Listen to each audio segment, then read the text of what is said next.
di jantung Timur Tengah, ada sebuah perang yang tidak hanya dipicu oleh rakyat yang bangkit, tetapi juga oleh tangan-tangan kekuatan besar yang bermain di balik layar. Suriah, negeri yang dipimpin Bashar al-Assad, berubah menjadi medan perebutan pengaruh global. Dan kini, Iran menuding langsung 3 pihak sebagai otak di balik tumbangnya rezim Assad, Amerika Serikat, Israel, dan Turki. Bagaimana peran masing-masing negara? Mari kita kupas tuntas. 1. Amerika Serikat, sang arsitek destabilisasi. Sejak awal gelombang Arab Spring pada 2011, Amerika Serikat melihat kesempatan emas untuk melemahkan aliansi Iran-Suriah-Hizbullah. Dukungan finansial dan militer. Washington menggelontorkan dana miliaran dolar melalui program rahasia CIA, tim bersih Kamor, untuk mempersenjatai kelompok oposisi Suriah. Banyak diantaranya jatuh ke tangan faksi Islamis radikal. Amerika Serikat menuduh Assad menggunakan senjata kimia, memobilisasi opini dunia untuk memberi legitimasi intervensi. Kepentingan strategis. Dengan menggoyang Suriah, Amerika berharap memutus jalur suplai Iran ke Hizbullah di Lebanon, sekaligus melemahkan pengaruh Rusia di kawasan. Singkatnya, Amerika bukan hanya penonton, tetapi arsitek destabilisasi yang secara sistematis memastikan rezim Assad terpojok. Kedua, Israel mengincar Iran lewat Suriah. Bagi Israel, Assad bukanlah musuh utama. Target sebenarnya adalah Iran dan Hizbullah.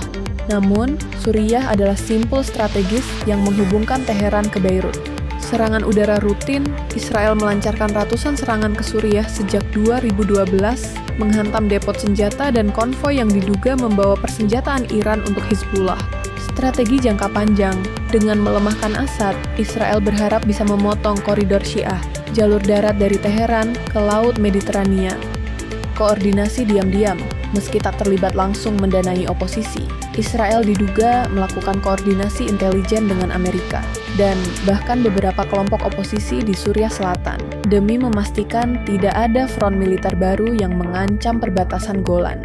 Bagi Israel, krisis Suriah adalah kesempatan emas untuk menghajar Iran tanpa harus berperang langsung di Teheran. Ketiga, Turki. Dari tetangga jadi musuh, Turki awalnya punya hubungan hangat dengan Assad, bahkan sempat menjalin kerja sama ekonomi dan diplomasi. Namun, sejak 2011 semuanya berubah. Kalkulasi geopolitik Erdogan, Turki melihat jatuhnya rezim Assad sebagai peluang untuk memperluas pengaruh regional sekaligus memunculkan rezim baru yang lebih dekat dengan Ankara. Dukungan langsung, perbatasan Turki-Suriah dijadikan jalur masuk senjata, logistik, dan milisi oposisi. Ribuan pejuang lintas negara melewati wilayah Turki menuju Suriah. Turki sangat khawatir dengan milisi Kurdi Suriah yang bersekutu dengan Amerika. Dengan mendorong oposisi Sunni, Ankara berharap bisa mengimbangi dominasi Kurdi di utara Suriah.